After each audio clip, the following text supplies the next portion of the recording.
BeerGeekGamer here, doing a brew day, and I figured I'd give an overview of my system.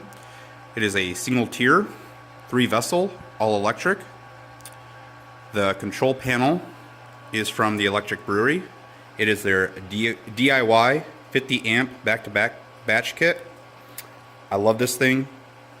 It's a great system. I did all the electrical, did all the cutting of the panel. It looks really daunting on their website to do, but trust me, it's really easy. Anyone can do it. They have great instructions and how-tos, and the forums help you out a lot, so definitely check these guys out. My vessels, starting on the left, is my HLT, middle is the MLT, and the right is the boil kettle. I also have 2 stainless steel chugger pumps with the center inlets, and my chiller is a plate chiller, the Blickman Therminator. Works really well, highly recommend it. So to give a quick overview of how my system works, it is a Herm system. So what will happen is I will preheat my mash water in the boil kettle. Then once I get it to my temperature, I'll transfer it to my malt liquor tank, throw the grain in, stir it up, let the bed set for a bit. Then when I start recirculating the liquid to keep it at the temperature I want it to be, it will drain from the bottom, go into my pump, come out to the liquor tank for the inlet of the Herms coil. And in the Herms coil, it's a 50-foot stainless steel half-inch coil. So the liquid will flow through here and flow through the coil and come out the top here and then go back into the mash tun. Now the hot liquor tank will be full of water, and the water will be regulated at the temperature that I want to keep the liquid in the mash tun. So this way the liquid passing through the Herms coil will stay at the temperature of what is the temperature of the water inside the hot liquor tank. It works really well. I get maybe about a 2-degree heat difference. So if I want the mash tun liquid to be, say, 150, then I will make the hot liquor tank liquid be 152. Once I'm done mashing in, then I'll start my sparge process. So what will happen is the liquid in the hot liquor tank, I'll bump it up to the temperature I want, drain it, come through my other pump, comes on top of the mash tun, and I use a Blickman auto sparge, which works really great. I do a fly sparge system, and then the liquid from the mash tun will drain from the bottom really slowly through my pump and into the boil kettle. I should mention to you, in my mash tun, I have a stainless steel false bottom by NorCal Brewing. I also have their level 3 filter in there, just to make sure no grain gets through. So once we get to the boil kettle, it's just simple of getting up to a boil, and then add your hops. I have a hop spider from Stainless Steel Brewing. It's a great little device. I love it. Definitely recommend it.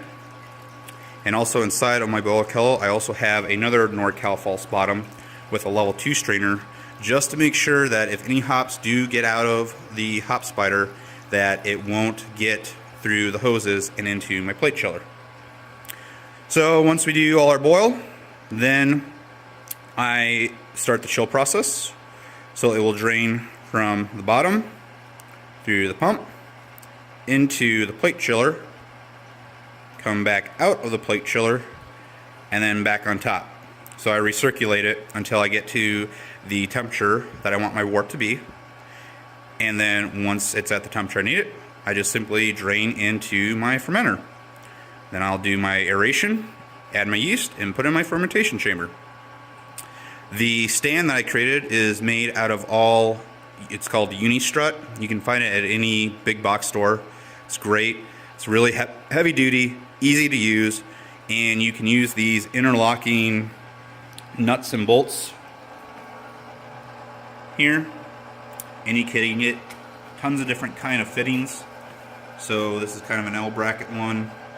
This is kind of a 3-piece L bracket. Really love my system. Works great. You can do all grain, which is what I typically do. Today I'm actually brewing a lambic.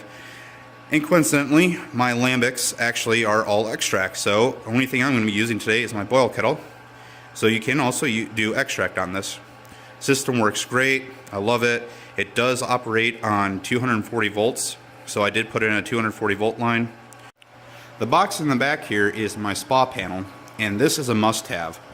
My control panel hooks to the spa panel, and the spa panel hooks to the 240 volt outlet.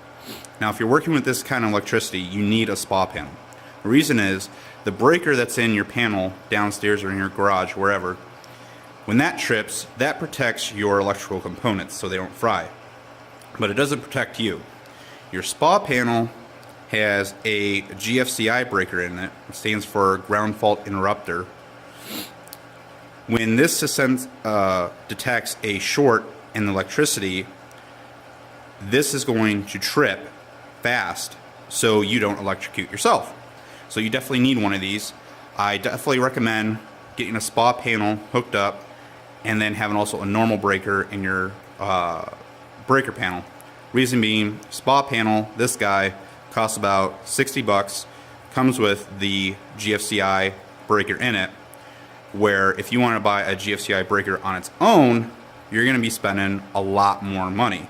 So this is a double way protection, protects you from getting electrocuted, and then your breaker in your basement or wherever, that protects your electrical equipment. So that's my system. I really love it. It's worked really great for me. Won some awards that you can see in the back there. So let me know what you think. If you got any questions, I'll try and answer them. Don't forget to like and subscribe. And until next time, keep brewing. Bye.